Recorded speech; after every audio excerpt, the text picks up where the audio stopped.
Shalom, jemaat Tuhan. Apa kabar? Luar biasa. Oke, shalom. Kurang semangat nih. Selamat pagi. Apa kabar hari ini? Luar biasa. Luar biasa. Artinya nggak ada yang sakit, nggak ada yang biasa-biasa, semua luar biasa ya. Ya, terima kasih kejujurannya.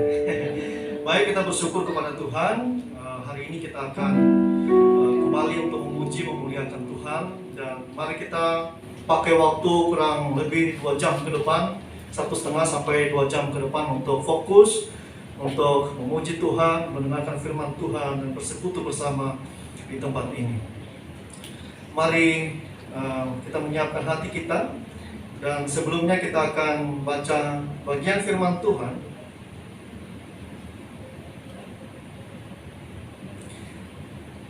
dalam Galatia pasal 2 ayat 20. Berbunyi demikian. Namun aku hidup, tetapi bukan lagi aku sendiri yang hidup, melainkan Kristus yang hidup di dalam aku. Dan hidupku yang kuhidupi sekarang di dalam daging adalah hidup oleh iman dalam Anak Allah yang telah mengasihi aku dan menyerahkan dirinya untuk aku.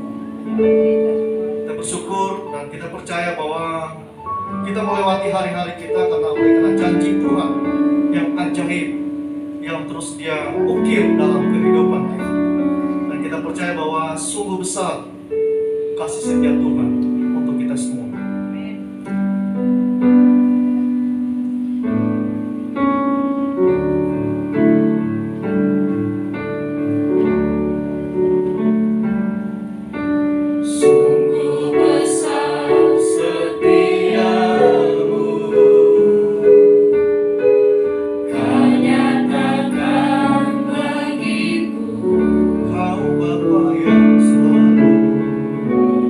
Kau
pandang wajah-Mu dan berseru, pertolonganku datang dari-Mu. Peganglah tanganku, jangan lepaskan. Kaulah harapan dalam hidupku. Pandang wajah-Mu dan berseru, pertolonganku datang dari-Mu. Peganglah wajah-Mu, jangan lepaskan. Kaulah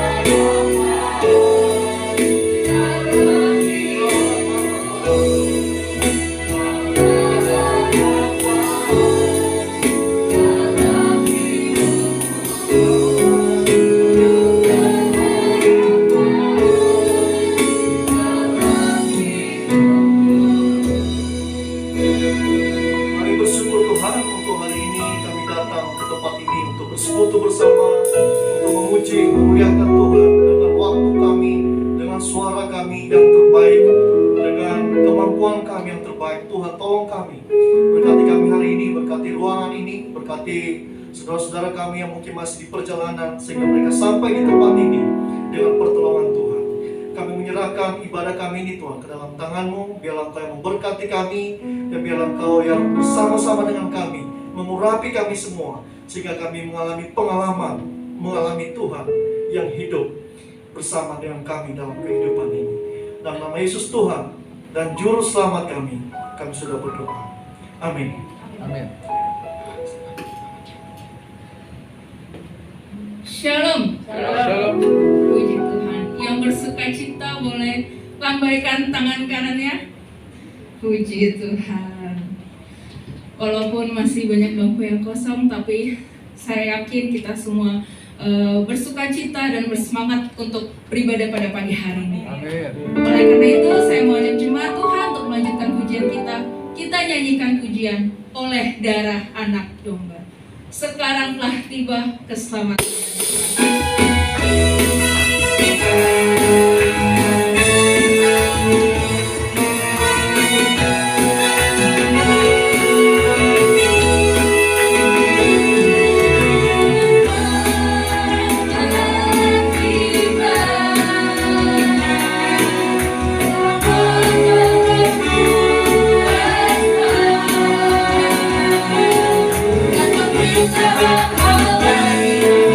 Dan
sebelum kita memberikan persembahan, saya buka ruang kesaksian bagi jemaat Tuhan yang mungkin ingin menyatakan cinta kasih Tuhan.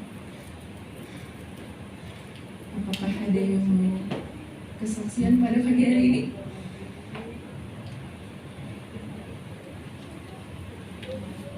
Baiklah, kalau tidak ada, kita akan memberikan persembahan.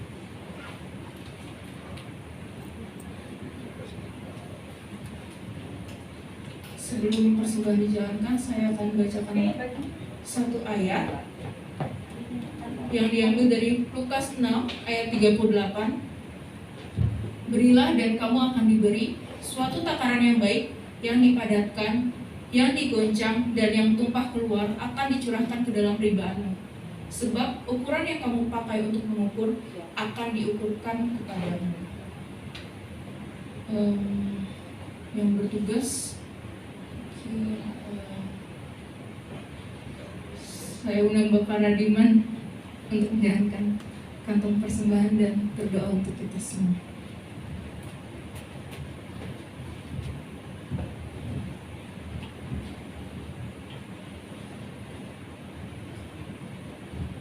Mari kita bersatu dalam doa. Tuhan, terima kasih Tuhan atas penyertaan Engkau, segala rahmat, segala pemeliharaan Engkau selama seminggu ini ya Tuhan. Engkau berkati kami dan berbagai hal Tuhan, Engkau cukupi kami ya Tuhan. Walaupun mungkin kadang-kadang kami kekurangan, tapi kami percaya Tuhan, apa yang Engkau berikan adalah yang terbaik untuk kami. Kini tiba saatnya Tuhan kami untuk memberikan dari bagian yang apa yang kami harus berikan ya Tuhan. Mudah-mudahan ya Tuhan, apa yang kami berikan ini bermanfaat bagi untuk pekerjaan-Mu ya Tuhan, dimanapun kami berada ya Tuhan. Terima kasih Bapa, berkati suci kami. Dalam nama Yesus Kristus kami berdoa. Amin. Sambil persembahan dijalankan, mari kita angkat lagu dengan segala puji syukur.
Sebentar kita akan mendengarkan siraman dari firman Tuhan.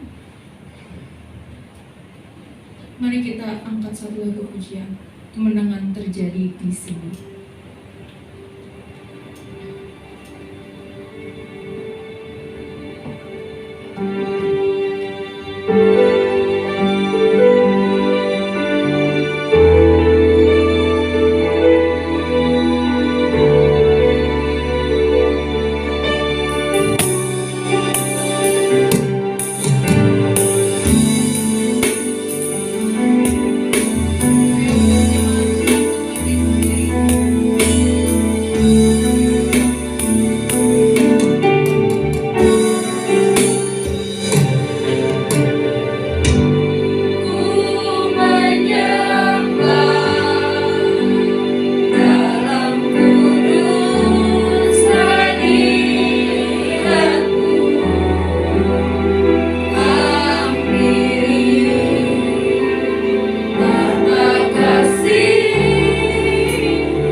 kemenangan dalam hidup ini oleh karena Engkau yang bersama-sama dengan kami. Kami melewati sepekan ini dengan pertolongan Tuhan. Kami berjalan ke sana ke sini, pergi dengan jauh, dan kami ditolong Tuhan.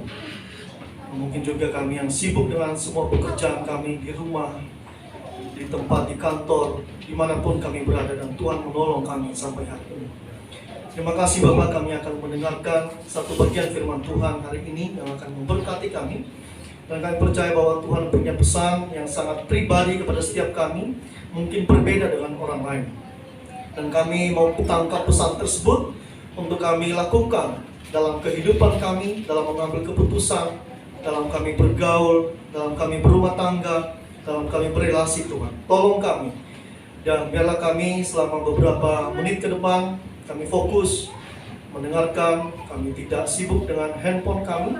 Mungkin kami lebih baik mencatat dengan baik, dan kami mengingat itu nanti suatu saat ketika kami membutuhkan. Roh Kudus, urapi kami semua, supaya kami semakin mengenal siapa Engkau Tuhan. Berkati ruangan ini, berkati kami semua Tuhan. Dalam nama Yesus Tuhan dan Juru Selamat kami sudah berdoa. Amin. Silakan duduk. Ya, kita berikan tepuk tangan dulu untuk para pelayan kita, musik dan choir singer, ya. Mereka melayani kita dengan sangat baik dan kita perlu apresiasi mereka. Baik, selamat pagi. Oh, kurang rohani ya. Shalom. Oh, itu namanya baru orang Kristen. Oke, jadi sama aja sebenarnya ya. Shalom ya, itu selamat paginya orang-orang Ibrani ya. Selamat pagi ya, karena kita tinggal di Indonesia Bapak Ibu ya. Jadi kalau saya sering ngomong selamat pagi, bukan berarti saya nggak rohani ya. Sama aja, itu hanya kata sapaan selamat pagi, selamat siang ya. Baik, selamat datang untuk kita semua lagi. Bagi kita yang sudah menjadi pengikut Kristus, bahkan kita juga yang bergumul untuk jadi pengikut Kristus, mari kita sama-sama hari ini untuk belajar firman Tuhan. Sebelum saya memulai khotbah saya ada satu pertanyaan buat kita semua. Ya. Siapa di sini yang ingin sekali berbahasa lidah?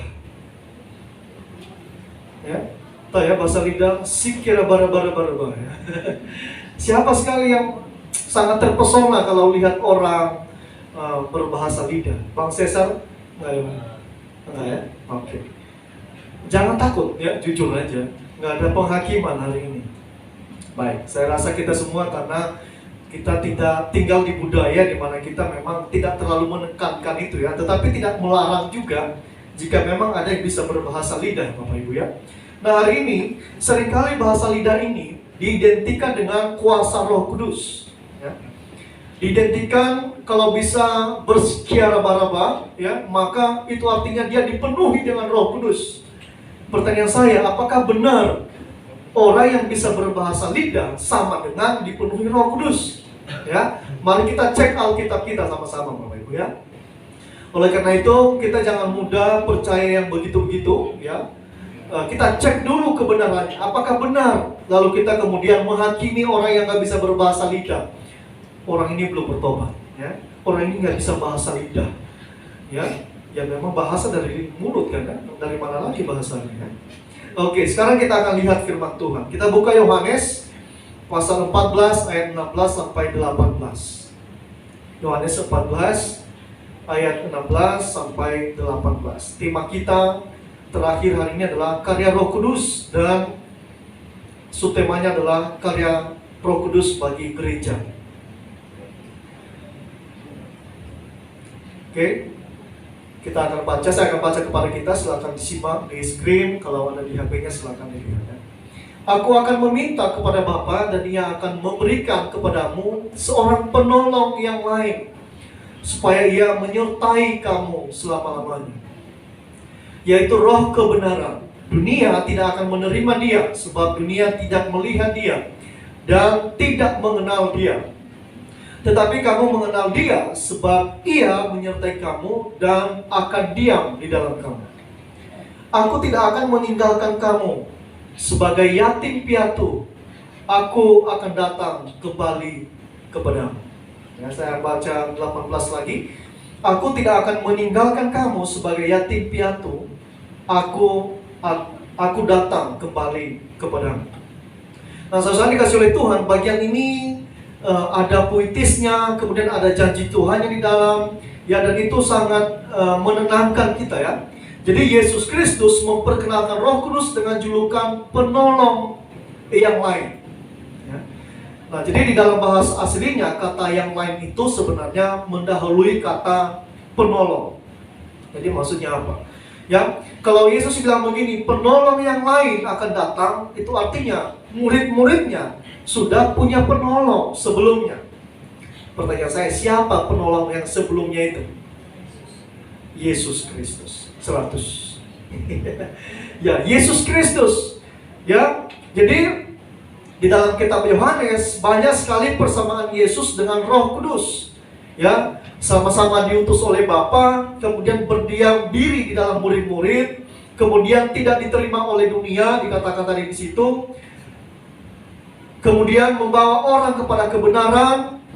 Kemudian suatu saat nanti dia akan mengingatkan kita, menyingkapkan kesalahan, dan lain sebagainya. Nah, ini adalah Roh Kudus yang Tuhan utus kepada kita semua. Nah, jadi Roh Kudus adalah Tuhan yang bersama dengan kita setiap saat. Next. Jadi Roh Kudus adalah Tuhan sendiri yang bersama-sama dengan kita. Ya, tadi dikatakan di situ bahwa ayat 18, aku tidak akan meninggalkan kamu sebagai yatim piatu. Aku datang kembali kepadamu. Kita tahu ya, rasanya jadi yatim piatu, gak punya bapak, gak punya ibu, atau mungkin salah satunya itu pasti sesat, ya. Gak ada penolong, kita mau ngapa-ngapain susah, ya. Kita mau minta tolong siapa juga segan, gak enak. Nah, Tuhan, Dia tidak mau kita seperti yatim piatu. Bukan berarti Dia gak mau kita seperti yang gak punya ayah dan gak punya ibu, tapi situasinya yang mengalami kesedihan. Oleh sebab itu Dia meminta kepada Bapa untuk mengirimkan kita Roh Kudus. Itu juga adalah pribadinya sendiri, pribadi Allah Tritunggal, ya. Jadi mungkin bapak-bapak suatu saat kita juga akan bahas Tritunggal, Allah, Bapa, Putra, dan Roh Kudus. Nah, ketiga pribadi ini tidak bisa dicampur aduk kerjaannya, ya. Ada Bapa, Putra, dan Roh Kudus. Sekarang Roh Kudus nih, Yesus sudah naik ke surga, kemudian diutus oleh Roh Kudus. Nah, ada orang berkata, Roh Kudus itu hanya sebatas roh atau energi. Nah, kita lihat nanti, ya, apakah benar Roh Kudus itu adalah sebatas energi kayak tenaga dalam. Kalau lagi latihan bagus, maka nanti keluar kekuatannya. Kalau nggak latihan, nggak keluar, ya. Apakah Roh Kudus seperti itu? Ya, hati-hati, ya. Nah, kita lihat yang kedua adalah Roh Kudus adalah Tuhan yang bersama kepada kita setiap saat. Nah, jadi Yesus memperkenalkan Roh Kudus sebagai julukan yang lain, ya. Jadi penolong yang lain juga berarti Roh Kudus adalah seorang pribadi, ya. Dia punya perasaan, dia punya kehendak, ya. Jadi Yesus memanggil Roh Kudus sebagai dia atau pribadi, bukan itu. Kalau itu sama dengan benda, ya, benda mati, tetapi bukan dipakai, tapi dia, itu yang Yesus panggil. Nah, di dalam kitab Efesus ditulis kita bisa mendukakan Roh Kudus, ya. Itu sebabnya Ananias dan Safira ketika mereka menipu hasil penjualan tanah, nggak main-main hukumannya, langsung mati di tempat, ya. Kemudian kita bisa mendukakan Roh Kudus, ya. Itu artinya memang kita nggak berkenan, ya. Kita nggak melakukan apa yang Tuhan kehendaki. Nah, kalau barang, ya, kalau itu barang, itu tidak bisa sedih, ya. Meja mimbar ini nggak bisa sedih, laptop ini nggak bisa sedih, nasi nggak bisa sedih, walaupun ada orang bilang habisin nasimu, jangan dibuang-buang, nanti nangis, ya. Nggak nangis, yang saya kasihan adalah kepada petaninya, Bapak Ibu, ya. Saya nggak suka buang-buang makanan, kenapa? Saya kasihan kepada para petani, saya nggak bisa jadi petani, panas-panasan, kemudian dimakan apa itu yang binatang kecil itu sakitnya bukan main. Gak sanggup saya jadi petani. Oleh sebabnya kita menghargai nasi oleh karena kita mengasihi para petani, ya. Bukan karena nasinya menangis, dia nggak punya perasaan, ya. Jadi karena itu Roh Kudus bukan tenaga dalam, ya, bukan energi yang tidak kelihatan, atau Roh Kudus itu hanya sebatas bahasa lidah, manifestasi yang supranatural. Bahkan ada kelasnya, Bapak Ibu, ya. Kalau Bapak Ibu cari di internet ada kursus bahasa lidah. Nggak usah, sama saya aja, gratis.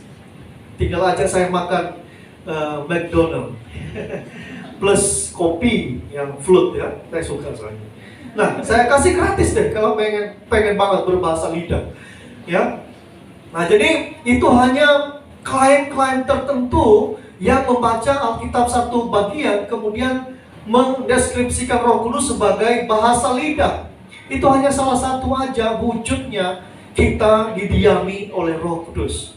Bahasa lidah, sekedar informasi bagi kita bahwa itu bukan bahasa yang nggak bisa dimengerti. Tetapi kalau kita lihat di pada saat gereja mula-mula, mereka berbahasa lidah itu adalah bahasa yang lain, negara lain yang tidak dimengerti oleh orang yang hadir di situ.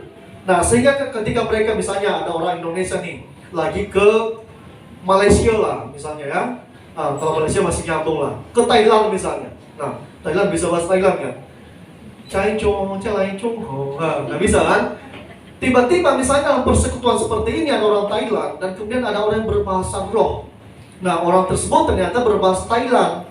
Kemudian ada yang menerjemahkan. Kemudian orang yang hadir di situ mereka jadi mengerti tentang firman Tuhan tersebut. Karena kenapa? Dia berbahasa dengan bahasa mereka.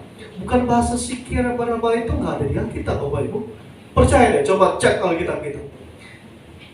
Kalau saya perhatiin ya, bahasa lidah yang pernah saya dengar, ya. Sikir apa-apa, sandalawa, ratakaya se, ada se yang di belakang, biasa orang Semarang itu. Ada se yang di belakang, ya. Istriku orang Semarang, ya. Ada se yang di belakang. Kalau orang Bekasi apa? Ya kita nggak tahu. Nah, itu pertanyaan saya, kalau itu bahasa Roh Kudus, kenapa kok bahasa Roh Kudus itu dikit banget kata-katanya? Semiskin itukah kerajaan sorga? Cuma 3 kalimat itu, ratakaya, sandalawa, apa lagi? Syikir baru-baru, cuma 3, ya. Dan kemudian yang jadi masalah adalah kemudian ketika orang bisa berbahasa lidah tersebut, dia akan menghakimi orang yang nggak bisa berbahasa lidah. Kamu belum ada Roh Kudusnya, kamu belum bertobat. Apakah begini pekerjaan Roh Kudus? Roh Kudus yang menghakimi, bukan kita. Nah, dari situ aja udah salah, ya. Dari buahnya saja kita sudah nggak percaya, kita nggak serak kita lihatnya. Ya, bukan kita anti bahasa lidah, tapi anti orang-orang yang menyalahgunakan bahasa lidah ini, ya. Jadi kalau ada Bapak Ibu yang berbahasa lidah, silakan saja, tidak ada larangan juga, ya. Saya juga nggak pernah dengar dari mana melarang kita, tetapi yang dibuat-buat itulah kemudian yang jadi permasalahan. Ya, saya juga pernah dengar dari salah satu petinggi di Kemah Injil, kita itu dulu berbahasa lidah, ya. Awal-awalnya kita Kemah Injil ini, ya. Tapi kemudian kita tidak menekankan itu, kita lebih kepada pengajaran, ya. Nah, jadi Roh Kudus adalah seorang pribadi, maka cara untuk dipenuhi oleh Dia sama seperti kehadiran seseorang di dalam kehidupan kita. Jadi kehadiran Roh Kudus dalam hidup kita sama artinya seperti kehadiran istri saya dalam hidup saya. Saya rasakan. Sama seperti kehadiran anak saya. Tadi mana dia? Oh, di belakang.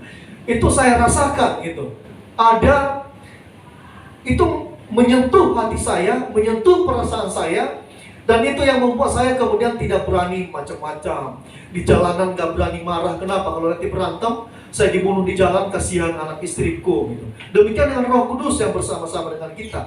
Kita rasakan, ya. Masalahnya apakah kita sudah merasakannya atau tidak? Nah, itu jadi masalah, ya. Nah, jadi dipenuhi oleh Roh Kudus artinya mengembangkan kesadaran kita akan pribadi ilahi yang diam di dalam diri kita. Ya, kita semakin sadar, saya ini nggak boleh macam-macam. Saya ini nggak boleh melakukan apa yang tidak sesuai dengan kehendak Tuhan. Karena kenapa? Ada Roh Kudus yang berdiam di dalam diri saya. Jadi kita menajamkan kepekaan kita akan Roh Kudus yang menjadi permanen dalam hidup kita. Apakah Roh Kudus bisa keluar dan pergi, datang dan pergi? Nggak bisa, Bapak Ibu. Dia datang dalam hidup kita dan dia menetap.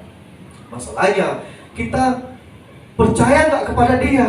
Kita menajamkan kepekaan kita nggak dengan kehadirannya dalam hidup kita?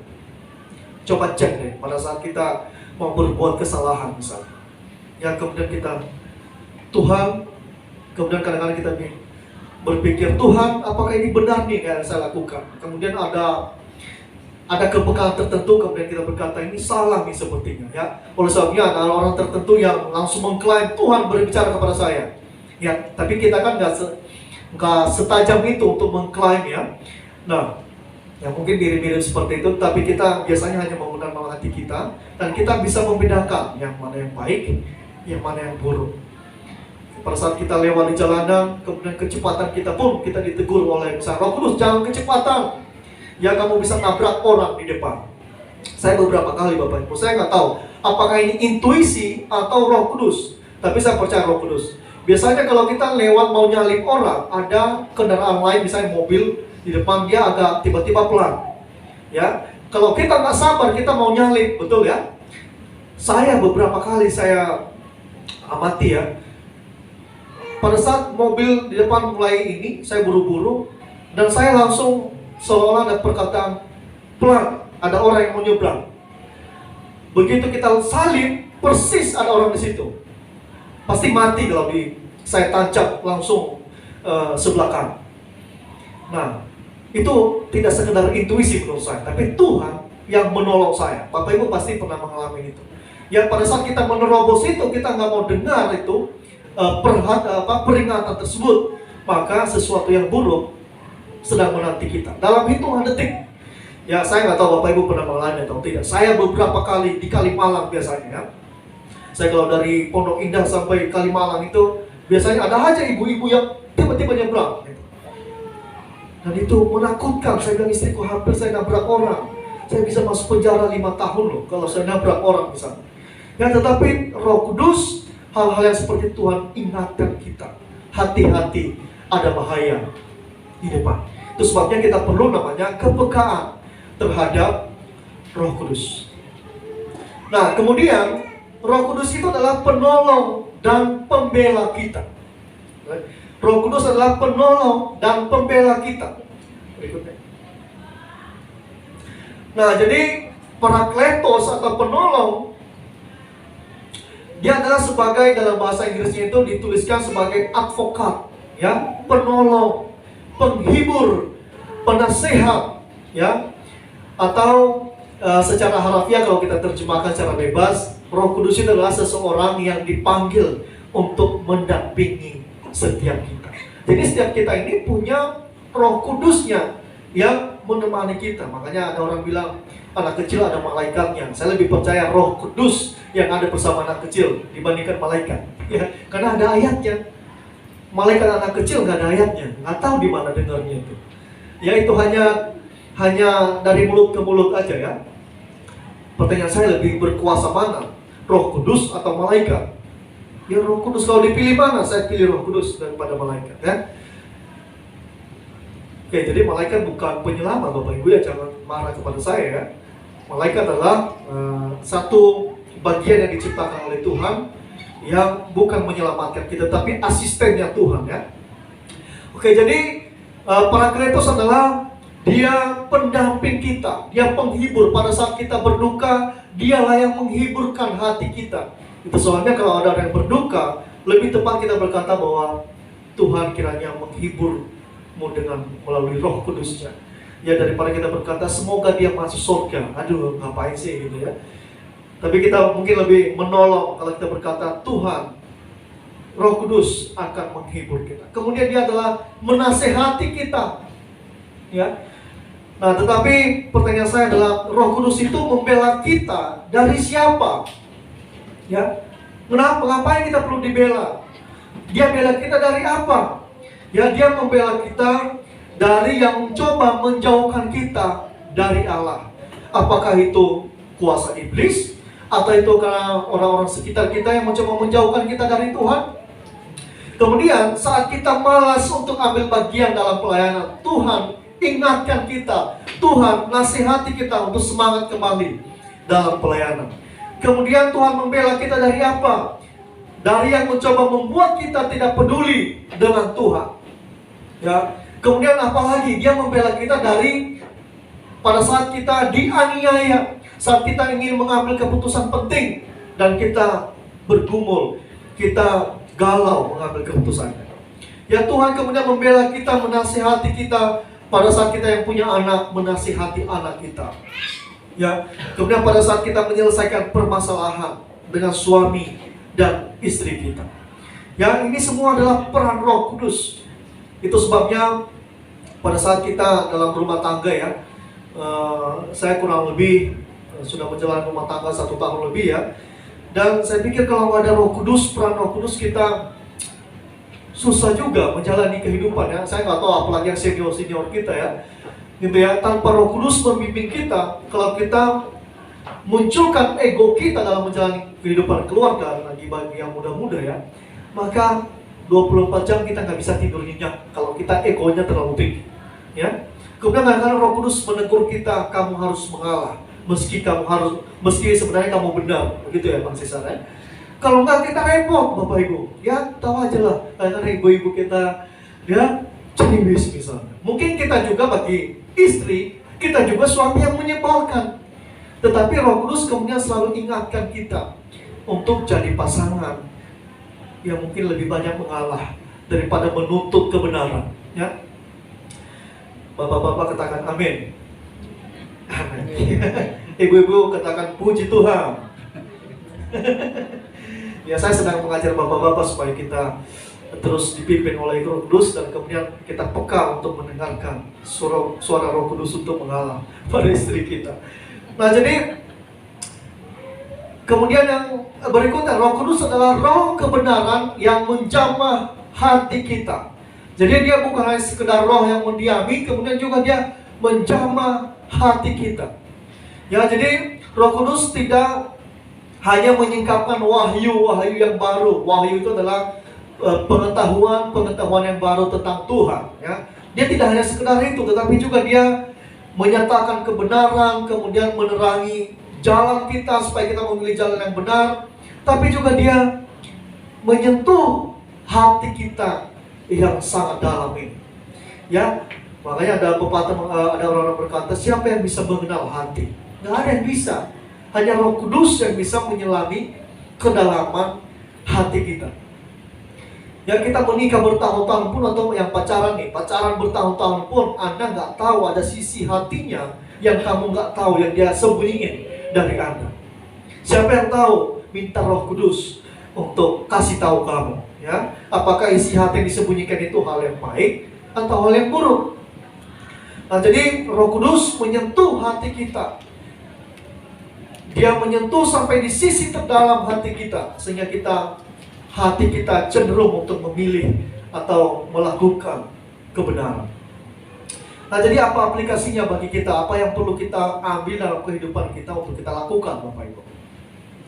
Kita lihat yang pertama, kehadiran Roh Kudus dalam hidup orang percaya membuktikan bahwa Tuhan tidak pernah mau membiarkan kita sendirian. Ya, jadi Tuhan itu luar biasa, dari Allah Bapa, kemudian dia utus anaknya lagi, kemudian ketika anaknya bangkit dari kematian dia naik surga, kemudian dia minta lagi kepada Bapa, kirim Roh Kudus untuk menyertai orang-orang yang percaya kepada-Mu. Ya, jadi Roh Kudus hanya mendiami orang-orang yang menerima dia sebagai Tuhan dan Juru Selamat. Ya, jadi bagi kita yang mulai ragu untuk menerima dia sebagai Tuhan dan Juru Selamat, silakan terima dia dan Anda sepaket menerima penyertaan Roh Kudus. Nah, saya kasih oleh Tuhan, ada seorang wanita tua ya di panti jompo yang sehari-hari itu dia tidak berbicara kepada orang lain, ataupun dia nggak pernah meminta kepada orang lain untuk mintai tolong sama sekali. Dia diam-diam aja, ibu tua ini. Ya, jadi tampaknya dia hanya hadir di situ, tapi nggak ngapa-ngapain. Ya, Dia hanya kerjanya ngapain? Dia hanya berayun-ayun kursi ya, gini-gini ya. Kursinya dia ayunkan ya. Jadi sampai suara kursinya tersebut bunyi-bunyi gitu ya, bunyi-bunyi gitu ya. Nah, jadi juga ia tidak banyak dikunjungi oleh orang. Nah, melihat hal tersebut, ada seorang perawat muda, dia sering masuk di kamarnya ibu tersebut. Dia sering lihat ibu dan kemudian dia tidak juga berbicara kepada ibu tersebut karena memang bukan tanggung jawab dia untuk mengurus ibu itu. Ya, kemudian dia tidak menanyakan apa-apa, kemudian juga dia tidak berbicara. Anak muda ini, perawat muda ini ngapain dia? Dia hanya kemudian ambil kursi yang lain, kemudian dia taruh di samping oma tersebut kursinya, kemudian dia ikut ayun-ayun juga bersama dengan oma. Yang karena mereka saling bertetapan sekali-sekali, gitu ya. Dan setelah beberapa bulan, anak perawat muda ini dia sering melakukan itu. Kalau dia lagi nggak ada kerjaan, dia ambil kursinya, dia taruh di samping oma ini, kemudian mereka berayun-ayun, sekali-sekali mereka saling melirik gitu ya. Dan setelah itu wanita tua itu untuk pertama kalinya bicara kepada pemuda tersebut. Dia berkata, "Terima kasih telah berayun bersama saya. Ya, terima kasih kamu sudah duduk di sampingku, berayun, mendampingiku tanpa bicara, dan saya merasakan kehadiranmu menguatkan hati saya." Ya, saya kemudian belajar ya dalam kisah ini ya. Terkadang memang Roh Kudus, melalui Roh Kudus Tuhan kadang sedang berayun bersama dengan kita. Ya, melewati kesulitan hidup yang kita alami. Tuhan berayun bersama kita melalui kesakitan yang kita alami. Tuhan sedang berayun kepada kita dalam kekecewaan yang kita hadapi. Dalam mungkin kita bangkrut dalam usaha kita mungkin dikhianati. Dalam keputusasaan kita, Tuhan berayun bersama dengan kita. Dan mungkin kita kalau sadar dengan hal itu, kita akan berkata kepada Tuhan, "Terima kasih Tuhan, kamu sudah dampingi saya untuk berayun sepanjang hari, untuk melewati semua permasalahan kehidupan." Ya. Yang kedua, aplikasinya bagi kita adalah dengan jamahannya hati kita akan terus jatuh cinta kepada Tuhan. Jadi apa yang bisa membuat kita jatuh cinta terus menerus kepada Tuhan adalah jamahan Roh Kudus. Ya. Mengapa sepasang kekasih itu bisa saling suka sih, jatuh hati? Ya, saya ingat waktu itu kita bisa jatuh hati itu karena kenapa? Karena dia menyentuh perasaan saya yang terdalam.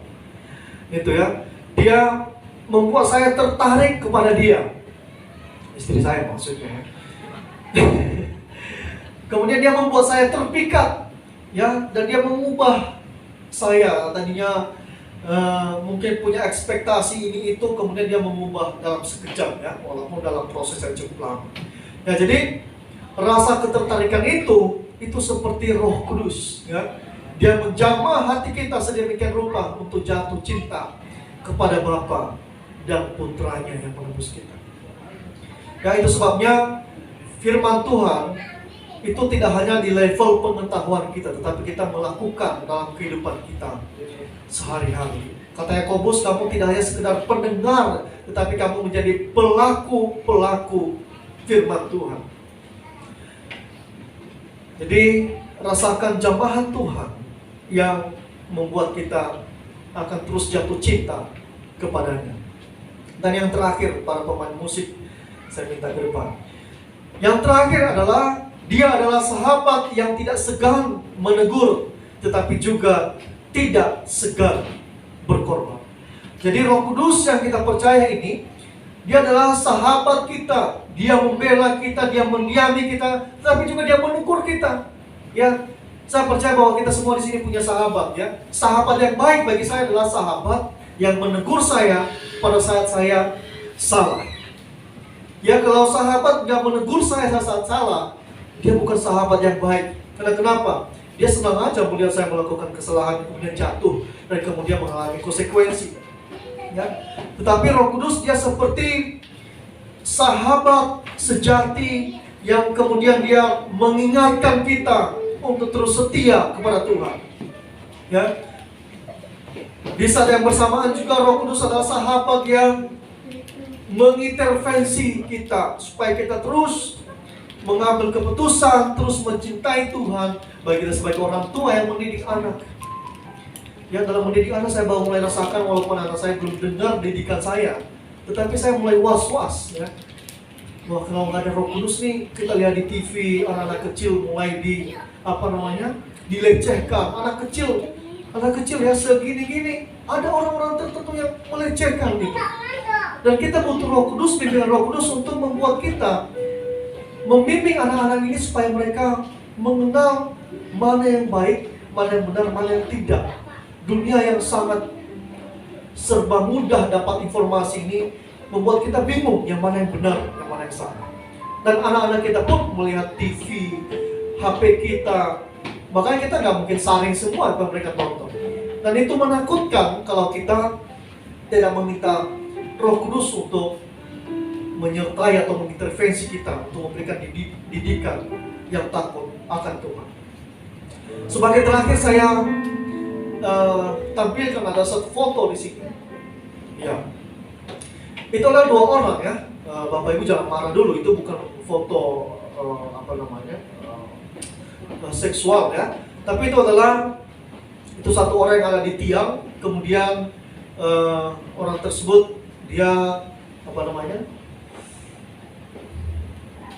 dia ini tangannya lepas dari tiang listrik ya.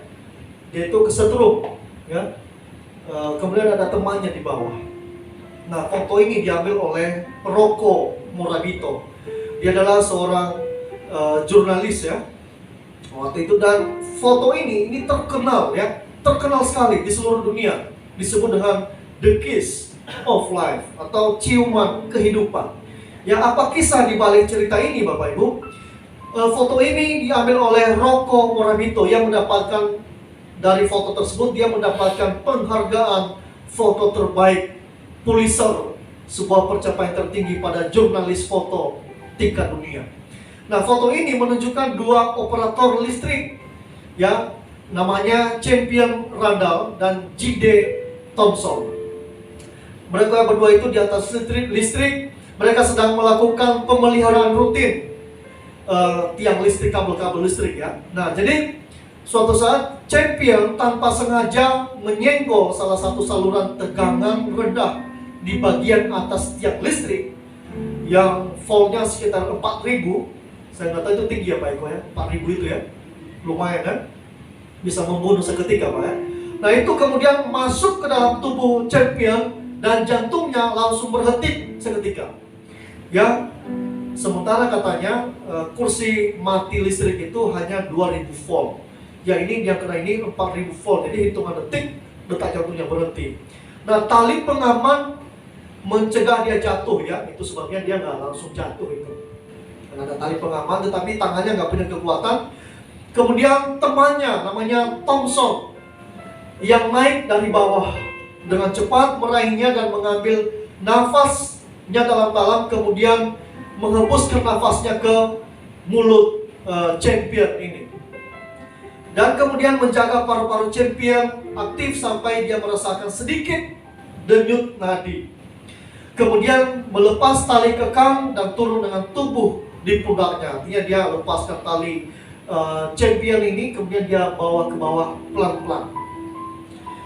Ya, Thompson dan pekerja lainnya melakukan CPR di lantai. Ya, mereka memompa jantungnya.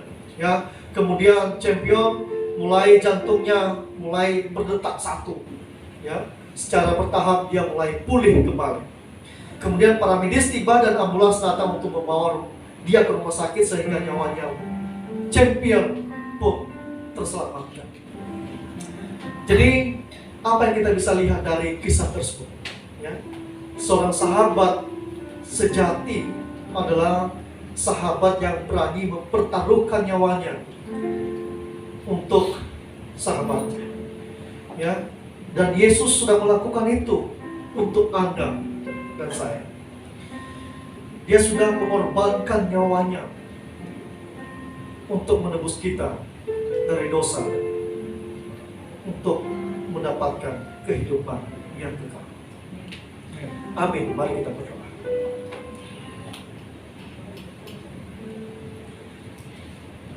Bapa Surgawi, dalam melewati berbagai musim kehidupan ini, terkadang kami melewatinya dengan merasa sendirian saja. Kami tidak merasakan apa-apa mungkin. Tetapi hari ini kami diingatkan kembali bahwa pada saat kami putus asa, mengalami kekecewaan, dihianati, tidak dihargai, ditolak, ada sahabat kami yang sejati yang menerima kami apa adanya, Roh Kudus. Tuhan, tolong setiap kami supaya firman Tuhan ini menyentuh hati kami yang terdalam, sehingga dalam setiap kehidupan kami, dalam kami membangun relasi, dalam kami berteman, dalam kami berbisnis, dalam kami kuliah, bekerja, kami yang menjadi ibu rumah tangga, kami disentuh oleh Tuhan untuk merasakan kedamaian dalam melakukan tugas kami dan tanggung jawab kami masing-masing. Terima kasih Bapa, karena Engkau bersama-sama dengan kami, mendiami kami, dan selalu membela kami dalam kehidupan. Tuhan, tolong setiap kami supaya kami dimeteraikan oleh Roh Kudus. Melalui firman Tuhan ini kami diingatkan terus-menerus, dinasehati dalam 1 minggu ke depan, sehingga kami terus melakukan kegiatan kami dan kami memuliakan Tuhan. Dalam nama Yesus Tuhan dan Juru Selamat kami sudah berdoa. Amin. Selamat.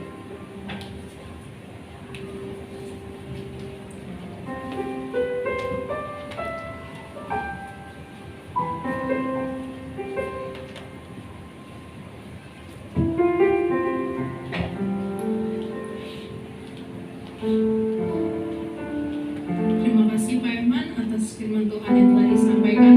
Biarlah apa yang kita telah dengar pada siang hari ini bisa menjadi rema di hati kita dan kita terapkan dalam kehidupan kita sehari-hari.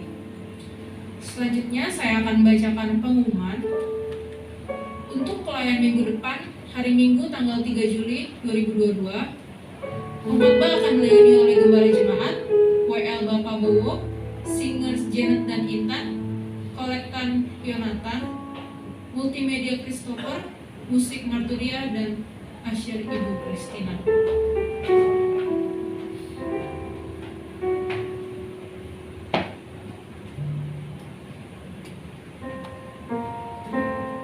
Untuk pengumuman selanjutnya, hari ini Gembala Jemaat tidak ada di tempat dan melayani di GKI Sultan. Kemudian hari Jumat tanggal 1 Juli ada ibadah doa jam 7:30 malam. Selanjutnya, demi tersedianya dana untuk pembelian fasilitas sarana ibadah seperti infopus dan lainnya, telah disediakan kotak di bawah agar jemaat dapat memberi sesuai dengan kerelaannya pada setiap kali ibadah. Terima kasih juga kepada seluruh pelayan yang telah melayani pada pagi hari ini dan jemaat Tuhan yang telah hadir pada pagi hari ini. Tuhan Yesus memberkati. Untuk selanjutnya saya silakan Pak Yaman untuk menutup ibadah kita dengan doa.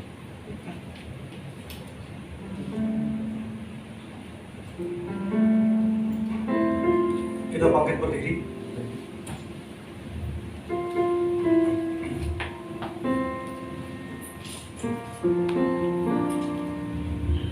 Kita nyanyikan lagu tadi, bukan dengan kekuatan.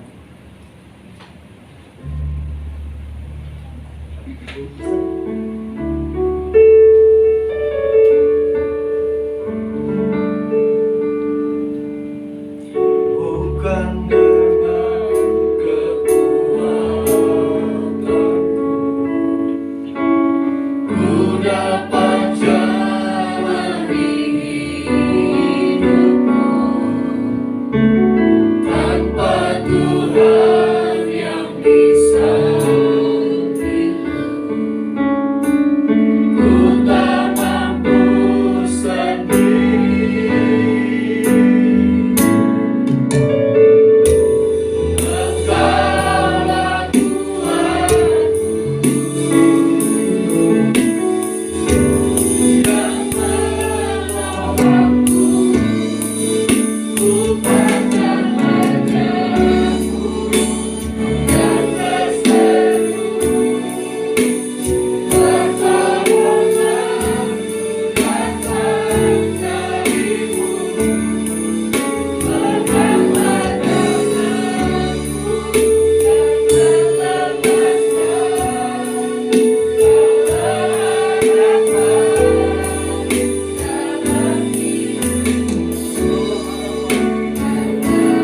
Kita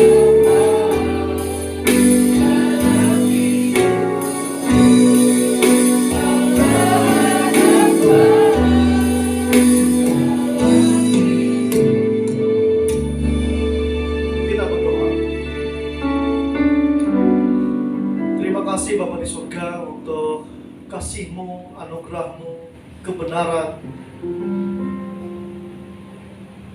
bagi kami yang terus mengingatkan kami akan kehidupan ini. Kami bersyukur untuk kehidupan kami dari minggu ini. Tuhan sudah menolong dan memelihara kami, telah memelihara keluarga kami, anak-anak kami, pasangan kami dalam cinta-Mu yang kami rasakan sehari-hari Tuhan. Pada saat ini kami berdoa untuk Pak Gembala yang sedang melayani di Kelapa Gading. Tuhan, Engkau memberkati, berikan kekuatan, kesehatan, hikmat daripada Tuhan, sehingga pelayanan beliau di sana melayani dengan penuh sukacita dan untuk memberkati orang-orang yang ada di sana Tuhan. Makasih Bapak di surga, kami berdoa juga untuk pelayanan beliau di tempat ini sebagai pimpinan kami. Engkau menambahkan hikmat, kebijaksanaan. Berkati juga ibu dan anak-anak dalam mendukung beliau dalam melayani di tempat ini. Dan Tuhan terus memberkati, melimpahkan anugerah dan kesehatan kepada mereka satu keluarga Tuhan. Kami berdoa untuk seluruh kami juga yang hadir pada hari ini.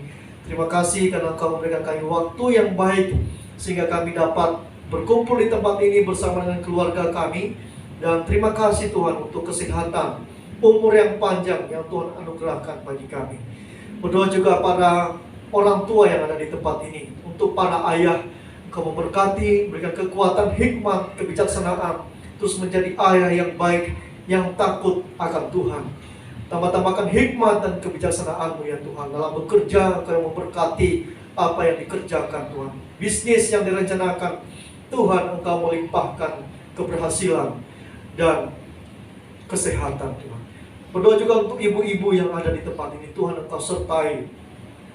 Engkau terus memberikan kekuatan dalam merawat rumah tangga, dalam merawat anak-anak yang ada di rumah. Tuhan berikan hikmat sehingga menghasilkan anak-anak yang berkualitas, yang takut akan Tuhan, dan menjadi ibu-ibu yang mencintai Tuhan dan menceritakan kasih Tuhan di mana mereka berada di dalam pertemuan manapun Tuhan.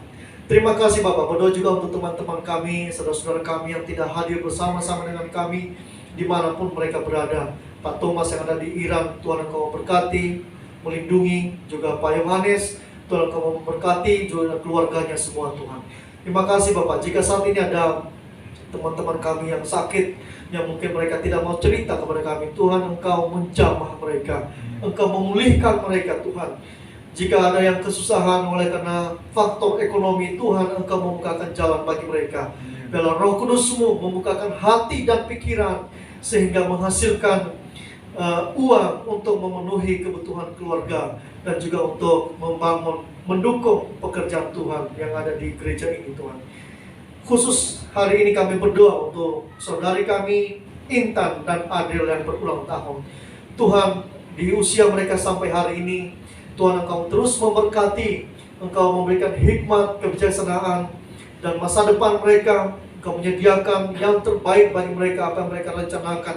Kumpulkan saat ini, Tuhan mendengar doa mereka. Kami berdoa untuk para pelayan hari ini, para pemain musik, WL, singer, kolektor, multimedia, aser, guru sekolah minggu, dan semua kami yang terlibat hari ini Tuhan. Kami mohon Engkau yang membalaskan semua kebaikan-Mu Tuhan. Engkau yang memberkati, Engkau yang melimpahkan anugerah daripada Tuhan. Berdoa juga untuk anak-anak sekolah minggu yang ada di gereja kami Tuhan. Kami mohon, biarlah mereka bertumbuh dalam kasih takut akan Tuhan. Mereka bertumbuh dalam kesetiaan kepada Tuhan. Berikanlah hikmat kepada kami sebagai orang tua untuk mendidik anak-anak ini jatuh cinta setiap hari kepada Tuhan. Berdoa juga untuk gereja kami Tuhan, masa depan gereja kami. Tuhan, Engkau yang sudah menanamkan visi ini sejak awal. Tapi kami juga percaya bahwa dalam proses kami melanjutkan, Tuhan akan terus mendukung, akan terus memelihara kami. Semua pembiayaan yang kami butuhkan, Tuhan Engkau datangkan bagi kami Tuhan. Juga rencana untuk memperpanjang ruko ini, Tuhan Engkau memberkati. Bukakan jalan semua orang yang sudah berkontribusi untuk pembangunan ini, Tuhan Engkau memberkati kami semua sehingga kami memberikan kontribusi kami untuk tempat ibadah ini Tuhan. Dan biarlah Engkau terus memelihara kami semua dalam sepekan ini. Kemanapun kami pergi, kami akan ada yang keluar kota, keluar pulau. Tuhan sertai kami, Tuhan lindungi kami seperti Engkau melindungi kami sebelum-sebelumnya Tuhan. Terima kasih Bapak. Dan kami akan mengakhiri ibadah ini, dan biarlah Tuhan yang terus bersama-sama dengan kami Tuhan. Terima kasih Bapak. Kita sebelum menerima berkat, kita nyanyikan satu lagu terima kasih Bapak. Terima kasih. Terima kasih Yesus.